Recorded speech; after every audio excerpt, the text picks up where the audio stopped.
Alors aujourd'hui, nous sommes à La Selle. À La Selle, c'est un petit village qui se trouve en Provence, ou plus exactement en Provence verte, tout près de Brignoles. Et à La Selle, il y a deux sites remarquables. L'abbaye, un monastère médiéval bénédictin du début du XIIIe siècle, et la célébrissime hôtellerie de l'abbaye de La Selle, un établissement signé Ducasse et dirigé par le chef émérite Nicolas Pierantoni.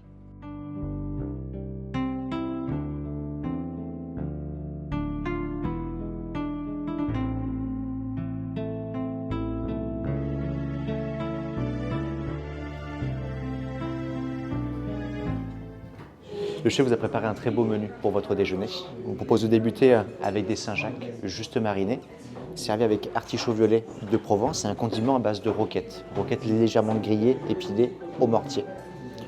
On poursuivra juste avant le plat avec un entre-deux autour de la joue et de la queue de bœuf, braisée longuement, travaillée vraiment dans l'esprit d'un ragoût avec un jus corsé, quelques pousses de moutarde et quelques graines de moutarde à l'ancienne et recouverte de lentilles vertes de Brasse, petit village à quelques minutes d'ici. Et après, on passera sur un très beau pigeon. Ah oui, Pigeon cuit sur le coffre avec une déclinaison de betterave du potager. Et dans cette assiette, vous allez retrouver une raviole de betterave avec la cuisse confite, travaillée sous forme de rillettes. Et bien sûr, le jus corsé. Et en accompagnant ça, ce beau déjeuner avec les différents vins du château de la Margelière à Brignoles. J'ai fait l'ouverture ici en 99, donc la maison a 25 ans cette année. On va fêter ça sur toute l'année, même si la maison a ouvert officiellement le 18 décembre 99. Et oui, ça fait 25 ans que je travaille pour Alain Ducasse, donc j'ai fait un petit 3 ans ici à l'abbaye de La Selle. Après, je suis parti me perfectionner au Louis XV. À l'époque, c'était Franck Cherouty, le chef de cuisine. Et je suis revenu, je ne devais pas revenir, mais je suis revenu avec M. Ducasse a su me convaincre de revenir en tant que sous-chef en 2006 et depuis je suis là. Voilà.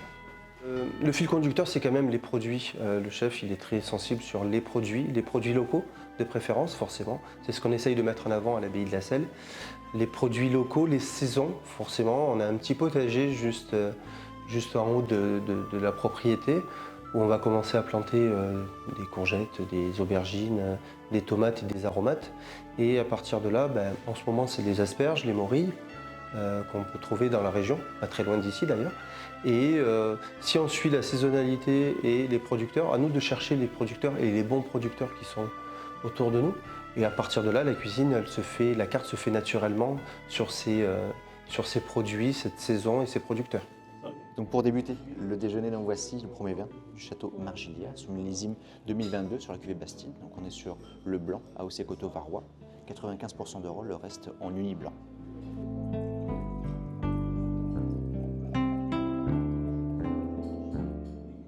Donc pour débuter ce déjeuner, voici les Saint-Jacques juste marinés, servis avec artichaut violet de Provence, le condiment au centre à base de roquettes légèrement grillées.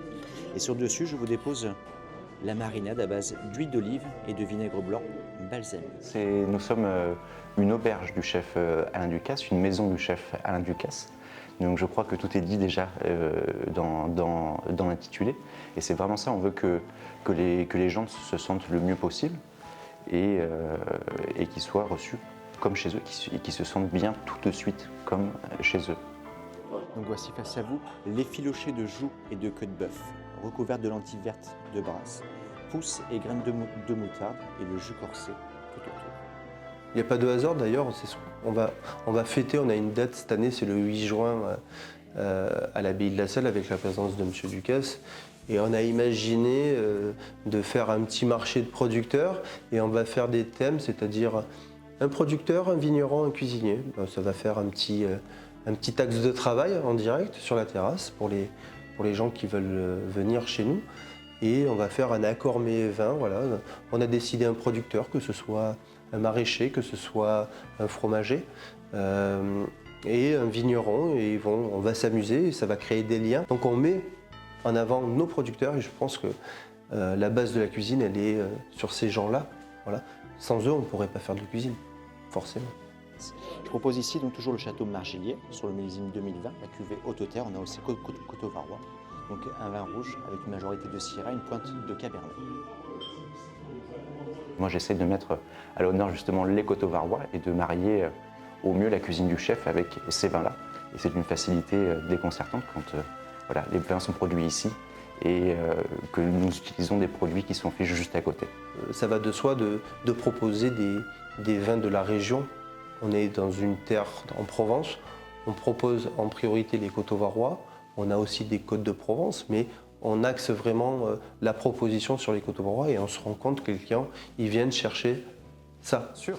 Alors, je vous présente juste ici donc, le château de la Margilière. On est sur la commune de Brignoles, sur la cuvée Les Hautes Terres, millésime 2020. Donc on est sur un vin rouge de l'AOC Coteaux-Varois. Donc c'est la famille Caternet qui met à l'honneur ce très joli vignoble et je vous emmène avec moi.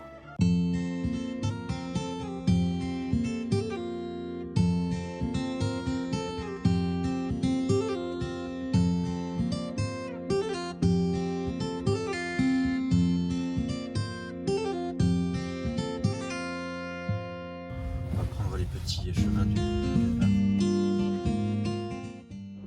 Eh bien, nous sommes arrivés à quelques secondes du domaine du château de la Margilière. C'est la première sur la gauche.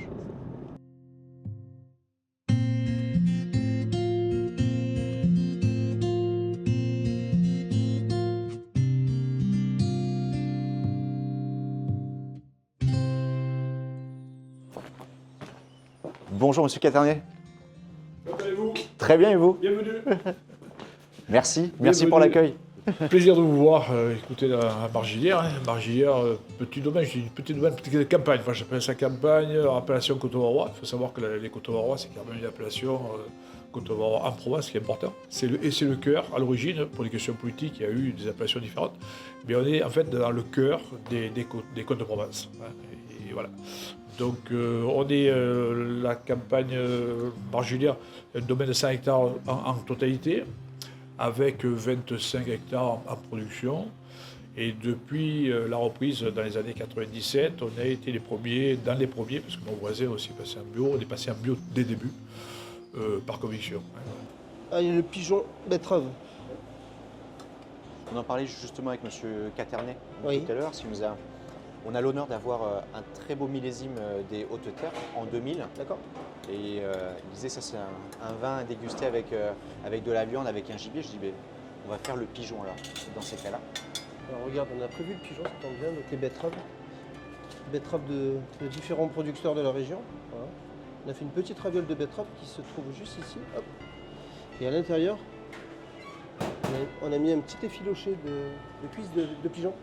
Hein, on voulait partir sur quelque chose de très végétal. Donc on utilise la raviole, enfin la betterave finement tranchée comme une pâte à ravioles. À l'intérieur, c'est la petite cuisse qui est effilochée, emprisonnée, tout simplement. Et le suprême qui arrive, le pigeon qui a été rôti. Hop. On va le poser délicatement. Bien évidemment, avec les carcasses de pigeon, on a fait un jus qui va être posé à côté. On a fait une petite poudre de betterave aussi. Voilà. L'histoire, elle est là. Et voici. Et on peut y aller. On envoie chef à la table 19? Allez, on est parti. Allez Merci. Mayana, s'il te plaît.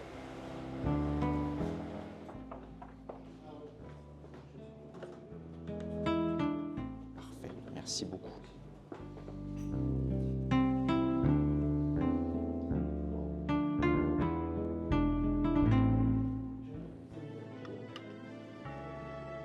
On est dans un pays où le fromage est à l'honneur. On est dans une région aussi où il y a beaucoup de fromages, surtout les fromages de chèvre et de brebis. Nous, on a la chance d'avoir des producteurs qui se situent à une dizaine de kilomètres à côté de l'établissement, dont Loïc qui nous fait de superbes fromages, aussi bien de brebis que de chèvre, chèvre frais et cendré. Et si on a l'occasion de le croiser sur le chemin pour aller au château de la Margilière, on ira le voir. Aujourd'hui, je dors avec elle. Toute la journée, je les garde jusqu'à la nuit, quoi. Du coup, on les complémente pas. Il n'y a pas de foin à la maison. Elles ne connaissent pas ce que c'est. Un morceau de grêle, elles n'en ont jamais eu. Du coup, en fait, on fait tout en extérieur, quoi. Ça s'appelle un système grand pastoral. Et on travaille encore à l'ancienne, puisqu'on ne pose pas de filet. Je garde avec mes chiens. Voilà, je garde avec mes chiens. Voilà, quoi. Pas mal comme vue de bureau après, hein. On va pas se plaindre, hein. Justement, c'est qu'on est là pour ça. Voilà, on est là pour ça et en fait on fait en sorte que les animaux ils ont toujours été habitués à sortir en fait.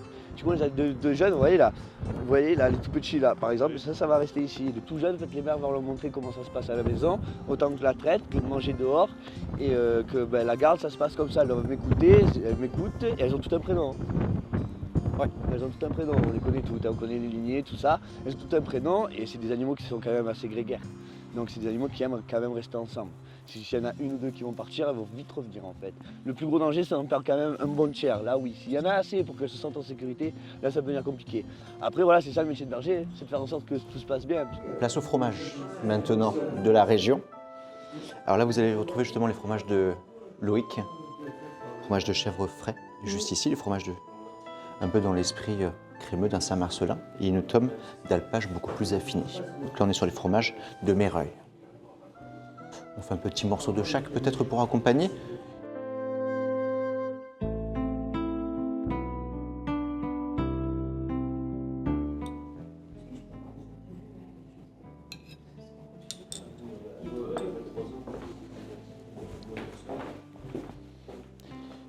Et voici pour les fromages. Merci. Commencez peut-être avec les fromages de chèvre frais de chez Loïc et poursuivez, passez ensuite sur les fromages de vache. On est vraiment sur une cuisine provençale de la Méditerranée. Les clients viennent chercher ça avant tout. Donc face à vous, madame, vous allez retrouver ici le dessert autour de la rhubarbe pochée dans son jus, pickles de rhubarbe, un sorbet hibiscus. Vous allez découvrir sous ce sorbet un crémeux à base de fromage blanc, de Sian, la Cascade et le jus de pochage des rhubarbes sur le dessus. Pour vous, monsieur, on va passer sur la gourmandise avec ce dessert autour du chocolat et du café des manufactures du chef à Paris. Donc vous allez découvrir à la base un praliné au café, un crémeux au chocolat, 75%, crème glacée au café, sorbet chocolat, quelques gavottes, fleurs de sel et grues de cacao. Et je viens déposer ici une crème légère mi-montée à la pâte de café. La cuisine que l'on fait, c'est une cuisine de collaborateurs aussi. J'aime dire souvent, on n'est rien sans les autres. Et mes collaborateurs, mon sous-chef, mes chefs de partie, le petit stagiaire, le petit apprenti, la commis, sont très importants pour moi parce que c'est un mélange de tout ça qui fait qu'on sort des plats et j'aime bien faire partager à mes collaborateurs, les faire évoluer. On est une petite maison où j'aime bien aussi récupérer des petits jeunes qui commencent dans le métier et essayer de les former et après les laisser s'envoler dans d'autres maisons, que ce soit chez Ducasse ou ailleurs.